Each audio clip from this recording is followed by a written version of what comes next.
नमस्कार, मैं हूं साक्षी और मैं स्वागत करती हूं आपका आपके अपने चैनल इन्वेंटिवा पे। आज की चर्चा थोड़ी चिंतामय है। आइए जानते हैं। भारत पे कोयले की कमी की अपार संकट के बादल गहराते जा रहे हैं, जिसका सीधा असर आपके घरों में बिजली से चलने वाले उत्पादों पे पड़ेगा। बताते चलें कि भारत में बिजली उत्पादन का अधिकांश प्रतिशत कोयले पर निर्भर करता है और आज उसी कोयले की कमी भारत में हो गई है। कैसे, आइए समझते हैं। देश में लगातार कोयले की कमी के कारण ब्लैकआउट की संभावना के संबंध में कई क्षेत्रों ने एडवाइजरी जारी की है। इस जानकारी की प्रतिक्रिया में सरकार ने सभी को आश्वस्त किया है और कोयले के भंडार के अभूतपूर्व स्तर तक पहुंचने की रिपोर्ट को भ्रमित करने वाला करार दिया है। लेकिन भारत इस स्थिति में कैसे आया, जब एक संभावित बिजली तबाही क्षितिज पर भारी पड़ रहा है? क्या हो रहा है, ये समझने के लिए आइए करीब से देखते हैं। भारत के पास दुनिया का चौथा सबसे बड़ा कोयला भंडार है और वो अपनी ऊर्जा जरूरतों को पूरे करने के लिए बड़े पैमाने पर थर्मल पावर स्टेशनों पर निर्भर है। इसके अलावा भारत सबसे बड़ा कोयला आयातक है और विभिन्न देशों से ईंधन का आयात करता है। भारत में कोयले से चलने वाले 135 पावर प्लांट्स हैं, जिनमें से आधे से अधिक प्लांट्स में कोयले का स्टॉक खत्म होने के कगार पर है। अर्थव्यवस्था धीरे धीरे रफ्तार पकड़ रही है, जिससे बिजली की मांग अचानक बढ़ गई है, जिसे पूरा करने के लिए पावर प्लांट्स को जूझना पड़ रहा है। भारी बारिश ने प्रोडक्शन और सप्लाई को प्रभावित किया है और कोयले को आयात करना भी काफी महंगा सौदा है। पहले भी जब कभी इस तरह कोयले की कमी हुई तो भारत बड़े पैमाने पर कोयले का आयात कर लेता है। ये कोई नई बात नहीं है, लेकिन इस बार फर्क ये है कि कोयला आयात अब बहुत महंगा है। इसकी कीमत आखिरकार उपभोक्ता को ही चुकानी है। सरकार ने आगाह किया है कि अगले कुछ महीनों के लिए भारत अपनी बढ़ती मांग के हिसाब से कोयले की आपूर्ति शायद नहीं कर पाएगा। इसका गंभीर असर भारत की इकोनॉमिक रिकवरी पर पड़ेगा, जो एशिया की तीसरी बड़ी अर्थव्यवस्था है। सब कुछ बिजली से ही तो चलता है। सीमेंट, स्टील, कंस्ट्रक्शन, सब पर कोयले की कमी का असर पड़ेगा।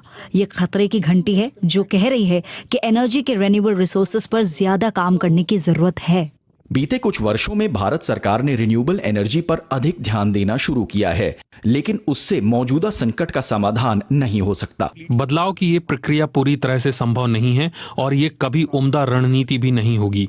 स्टोरेज के तौर पर अच्छे खासे बैकअप के बिना रिन्यूएबल एनर्जी पर 100% निर्भरता संभव नहीं होगी। सरकार का कहना है कि मौजूदा संकट से निजात पाने के लिए सप्लाई को बढ़ाने और निजी खदानों से कोयला लेने पर विचार किया जा रहा है।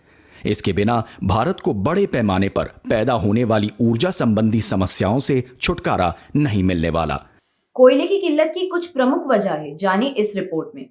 कोयले की मांग और वैश्विक कीमत में इजाफा कोरोना महामारी की दूसरी लहर के कमजोर होने के साथ ही भारत समेत पूरी दुनिया में बिजली की मांग तेजी से बढ़ी। औद्योगिक गतिविधियों में तेजी आना भी मांग बढ़ने का एक वजह रही। 2019 के मुकाबले इस वर्ष के अगस्त-सितंबर माह में कोयले की खपत भी करीब 18% तक बढ़ गई है। क्योंकि मांग पूरी दुनिया में बढ़ी है, इसके चलते वैश्विक स्तर पर कोयले की कीमतों में 40% इजाफा हुआ है, जिससे भारत का कोयला आयात गिरकर 2 साल के निम्नतम स्तर पर आ गया। इंडोनेशिया से ही आने वाले कोयले की कीमत करीब $60 प्रति टन से बढ़कर $200 प्रति टन तक जा पहुंची है। भारत अपनी कोयला डिमांड का 30% देश के बाहर से पूरा करता है। वैश्विक स्तर पर कोयले की कीमत बढ़ने का नतीजा ये हुआ कि देश के अंदर कोल इंडिया ने भी कोयले की कीमत बढ़ा दी। कोयले में काम की एक बड़ी वजह मौसम भी रही। कोयले की किल्लत की एक बड़ी वजह मौसम भी है। पूर्वी और मध्य भारत में मॉनसून सीजन की बारिश की वजह से देश में कोयला खदानों में पानी भरा हुआ है। इसकी वजह से कोयले का खनन नहीं हो पा रहा और प्रोडक्शन को नुकसान हो रहा है। इसके अलावा ट्रांसपोर्ट के रूट भी प्रभावित हुए हैं। देश में कुल कोयला डिमांड का 70% भारत के कोयला रिजर्व या प्रोडक्शन से पूरा होता है। देश में करीब 300 अरब टन कोयले का भंडार है। कई सरकारी पावर जनरेशन कंपनियों की ओर से कोल इंडिया को भुगतान नहीं किया गया है। इसके अलावा स्टेट इलेक्ट्रिसिटी बोर्ड पर भी कोल इंडिया का बकाया है। अगस्त माह में कोयला खनन और संसदीय मामलों के मंत्री प्रहलाद जोशी ने लोकसभा में कहा था कि 31 मार्च 2021 तक स्टेट इलेक्ट्रिसिटी बोर्ड और सरकारी पावर जनरेशन कंपनियों पर कोल इंडिया का कुल मिलाकर 21,619.71 करोड़ रुपए का बकाया था। इसकी वजह से भी सप्लाई प्रभावित हुई है। कोल इंडिया लिमिटेड सरकारी कोयला कंपनी है, जो देश में खनन होने वाले कोयले में लगभग 80% का योगदान देती है। चीन के पोर्ट पर भारत का कोयला फंसा होना, भारत का 20 लाख टन कोयला चीन के पोर्ट पर महीनों से फंसा हुआ है।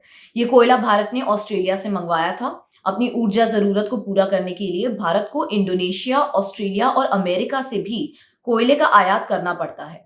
भारत में कुल आयातित होने वाले कोयले का 70% ऑस्ट्रेलिया से आता है। दक्षिण भारत की बिजली घर झारखंड या छत्तीसगढ़ से कोयला मांगने की बजाय ऑस्ट्रेलिया से कोयला मंगाते हैं। भारत दुनिया का दूसरा सबसे बड़ा कोयला इंपोर्टर है, जबकि इसके पास दुनिया का चौथा सबसे बड़ा कोल रिजर्व है।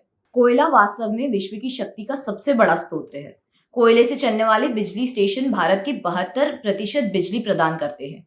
ये इस्पात जैसे कोयले की खपत करने वाले उद्योग क्षेत्रों के विस्तार के साथ ये बताता है कि ठोस ईंधन स्रोत अगले दशकों में भारत की अर्थव्यवस्था के लिए महत्वपूर्ण क्यों रहेगा। हालांकि सरकार ने अक्षय ऊर्जा उत्पादन को बढ़ावा देने के इरादे से काम किया है। अब सवाल ये बना है, क्या आपके घर में बिजली गुल होने वाली है?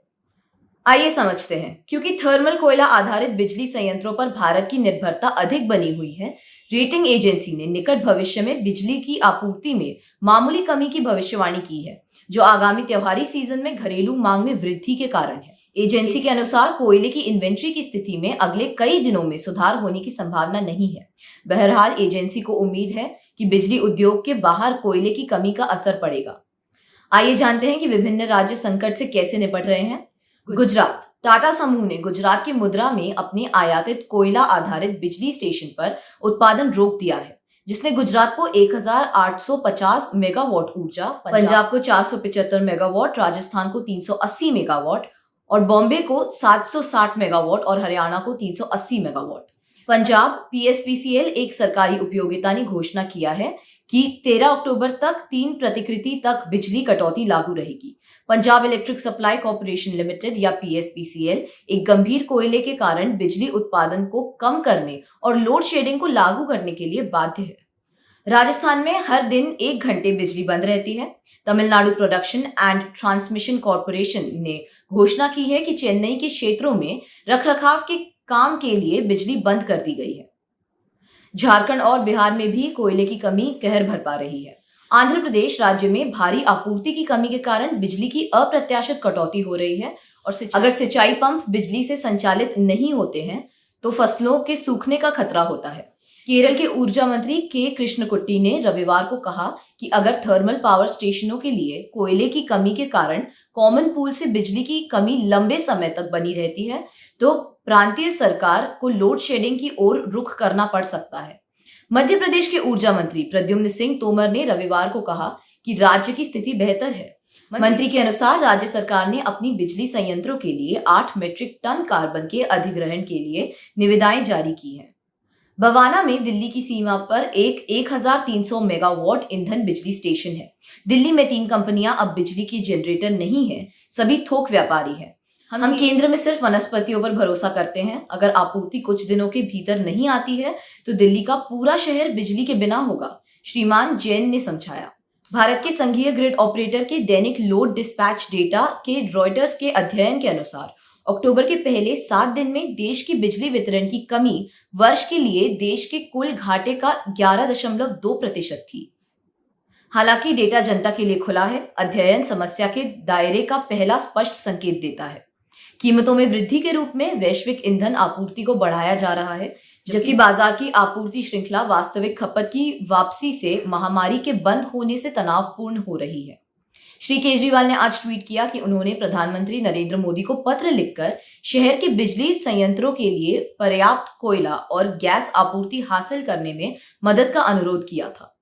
जीवाश्म ईंधन पर अपनी निरंतर निर्भरता के बावजूद भारत को 2005 के स्तर की तुलना में 2030 तक जीडीपी के प्रतिशत के रूप में उत्सर्जन को 1/3 कम करने के लिए जलवायु परिवर्तन पर पेरिस समझौते के तहत अपने लक्ष्य को प्राप्त करने का अनुमान है।